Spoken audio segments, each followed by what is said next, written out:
We are tonight's entertainment. You're listening to That Damn Show with Anthony, Tyler, and the Loganator on Boost Radio Network.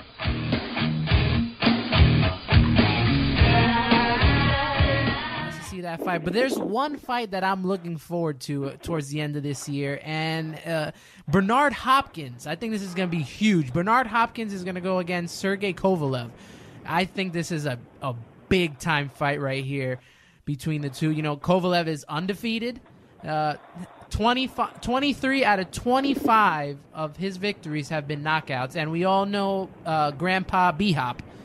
He's, will Father Time finally catch up to him?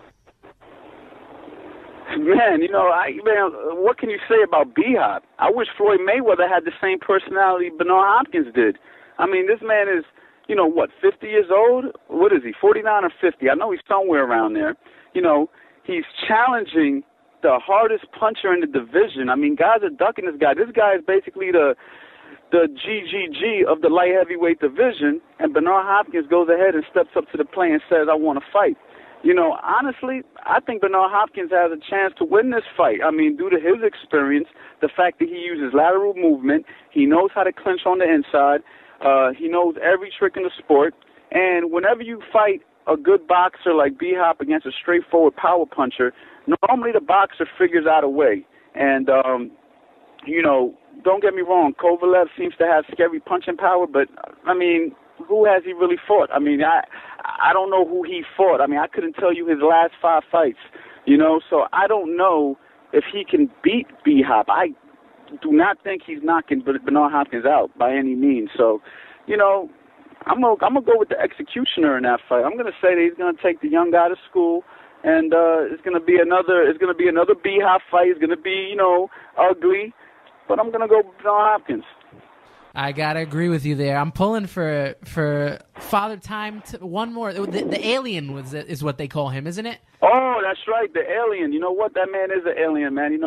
The way I feel at 31 years old, man, he looks like he's in better shape than me now. And that's crazy to me. I mean, this guy's unbelievable. So you're saying this will be a big test for Kovalev? This is definitely a big test for Kovalev. I mean, Kovalev's never fought anybody at the magnitude of Bernard Hopkins. I mean, Bernard Hopkins, yeah, he's old, but at the same time, I mean, this guy's in the gyms, man. I mean, I talk to the guys in Philly. I know who he's training around. I know who he's training with. I know the people he's sparring. I mean, this guy is staying active. This guy is boxing young guys all the time. He takes care of his body. Boxing's a 90% mental sport. And there's no doubt about it that Bernard Hopkins has probably one of the strongest minds in the sport. So I mean, hey man, never count Bernard Hopkins out, man. I learned that a long time ago. Again, we're talking with boxing coach and trainer, Coach Anthony Rodriguez from It's On Boxing MMA Gym. You can check out his website, www.itsonboxingmma.com. Another question for you: will this be Kovalev's calling card? Okay, when you say calling card, what do you exactly mean? Like, is this if he wins this bout, will this make him now? Like, we know he hasn't been fighting the biggest and the best, but if he beats Bernard Hopkins, is this his, I guess, coming out party? Exactly. Oh yeah, without a doubt. He beats Bernard Hopkins, and if he knocks out Bernard Hopkins, I mean, that's it. I mean, all those other guys in the division, are going to have to stop hiding from him. You know what I mean? I mean, you got guys that he could be fighting like Andre Ward. Andre Ward wants to fight guys like GGG, but why doesn't he move up to light heavy and fight guys like Kovalev? I mean, it's the same distance, and I believe Andre Ward is one of the elite superstar boxers of the sport. Why doesn't he go ahead and fight Kovalev? You got an old guy like Bernard Hopkins who's the brave one who goes ahead and steps to the plate. I mean, Bernard Hopkins shouldn't even want this fight at this stage of his career, and he does. So, if Kovalev beats Bernard, no doubt about it. You know what I mean? People are going to have to start giving this guy fights. They're going to have to stop, avoiding him, and they're going to have to fight him. Because I don't really believe Kovalev is scared of anybody in the division. I think he'll fight anybody. Well, will he get into the ring with Adonis Stevenson? I believe he wanted that fight, if I'm not mistaken. But I tell you what, that's another good fight. I think Adonis Stevenson's a good boxer. I think he's got good skills. He's got good power.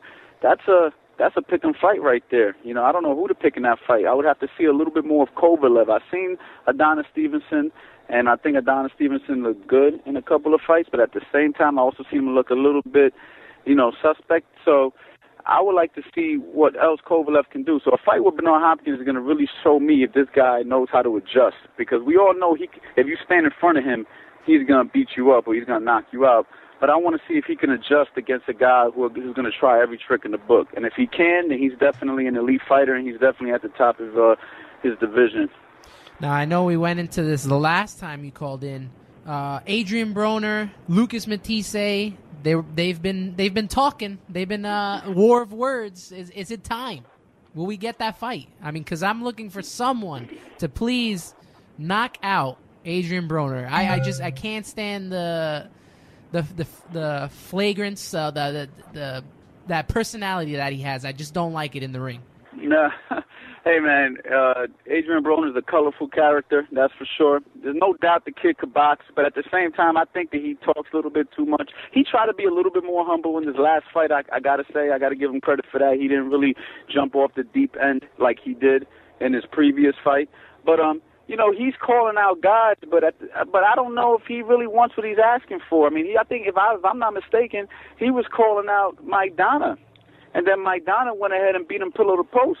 So I don't know if he really wants what he's asking for. I mean, he says he wants to fight Lucas Matthysee, but does he really want that? I mean, Lucas Matthysee is the kind of guy that comes to fight, So, do I think he could beat Lucas? If he fights a perfect fight, he could beat Lucas. But if he decides to exchange, if he gets brave, Adrien Broner is going to have a lot of problems, because Adrien Broner is so used to fighting at the featherweight division. When he was coming up as a featherweight, he was beating up, all the featherweight fighters, standing right in front of them, shoulder rolling and countering. And he made easy work of all the featherweights because he was the bigger guy. Then he moved up in weight, and now he's trying that same style against guys who are his weight or even bigger, and now he's starting to see it's not that easy. He can't move the guys the way he was moving them in the featherweight division. And if he thinks he's going to stand right in front of Lucas Matthysee and shoulder roll and hit him with counters without using his legs, without using his jab, I mean, he's going to get knocked out. So, I mean, I believe that if he fights a perfect fight, he could beat Lucas. But if he gets arrogant and cocky, he gets stopped against Lucas Matthysee. Now, I always hear these great things about Andre Ward. Will we ever see him in the ring again? I mean, I hope so. I mean, it's a shame, I mean, it's a shame that nobody really cares to see him fight. I mean, nobody even talks about him, but the guy he's Floyd Mayweather in the super middleweight division. I mean, the guy has every tool. He's defensively sound. He got great combinations. He could brawl. He could box. I've seen him fight southpaw. I mean, he could do it all. But he's just, he's kind of stuck in his ways. He doesn't want to leave his division. He's not the most marketable guy. He doesn't sell himself. He's not, so these things is what's hurting him. He needs a marketing team. He needs somebody to get involved and start, talk to him and say, hey, man, sell yourself a little bit, because the guy could really fight, and everybody knows it. That's probably why he can't get fights. I mean, everybody knows this guy is the real deal. So I like to see him fight. I like to see him fight the winner of Bernard Hopkins Kovalev. That'd be more interesting to me than to see him fight a guy like GGG. He wants to go down and wait to fight, or wants GGG to come up and wait. I like for him to go to light heavyweight and dominate light heavyweight. All the great fighters go up in weight. So he shouldn't want to have little guys come to him, or he should have the want and say, you know what, I'm going to go up and weight to light heavyweight, and I'm going to start dominating that division. So, that's my opinion. Yeah, we've once again, we're with boxing trainer, Coach Anthony Rodriguez from It's On Boxing MMA Gym. You can follow him on Instagram at Coach Anthony. I know you post up a lot of great training videos. We've talked about a lot of the big fighters, but are there any fighters that we should look out for? Any up-and-comers? Anything that, that we haven't seen yet?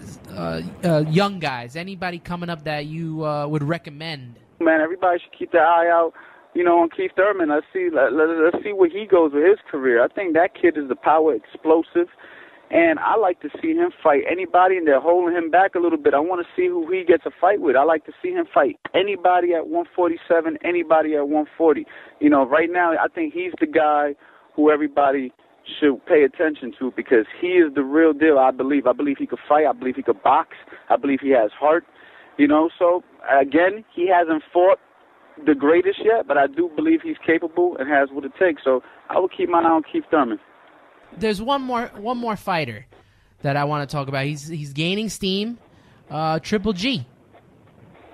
What are your thoughts on him? Do you think his time to shine is coming?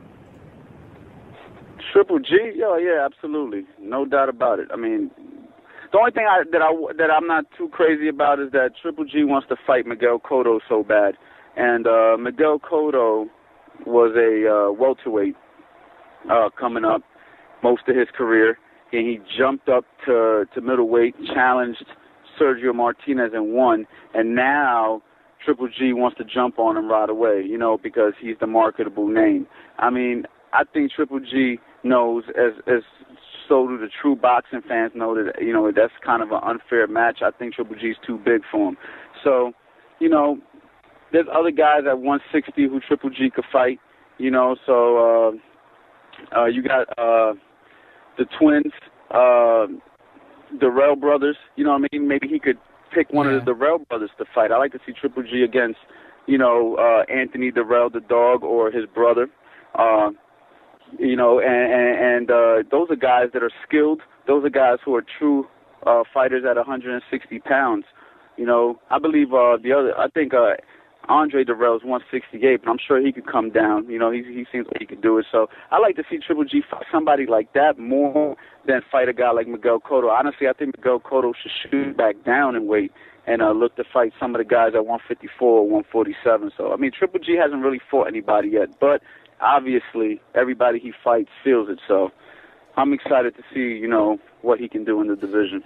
All right, one last question before we get off, and it involves Miguel Cotto. Do you think that now it was that match that he had with Sergio Martinez? Do you think that's the best we're going to get of him? You know, he revamped his career under a new manager, under a new trainer. Do you think that's the best of him? Can he hang with guys like Triple G and Canelo Alvarez? I think him and Canelo Alvarez make an excellent fight. You know, a couple of fights ago, I wouldn't have given him much of a chance against Canelo, but now after the way he looked against Sergio Martinez, I don't think that he would look bad against Canelo at all. I think him and Canelo Alvarez are a very, very even match. As far as Triple G goes, I mean, I just think Triple G is just too hard of a hitter. I think Cotto does well boxing for a little while, but as soon as Triple G catches up to him, I think he'll end up stopping Canelo in that fight just because of the power difference. All right. Coach Anthony, thank you a lot for calling in. We'll have you back on again, you know, once those fights come closer, and have you on during Hopkins Kovalev. Oh, yeah. Thanks a lot, guys. I always appreciate coming on, and, you know, I'm looking forward to it. All right. That's boxing coach and trainer, Coach Anthony Rodriguez. It's on Boxing MMA Gym. You could visit there, 1060 South Chester Ave, Delran, New Jersey. Visit the website, itsonboxingmma.com, Instagram at Coach Anthony, and Twitter at Coach Anthony01. Coach Anthony, thank you so much for calling in, and we'll talk to you again next time. Thanks a lot, guys.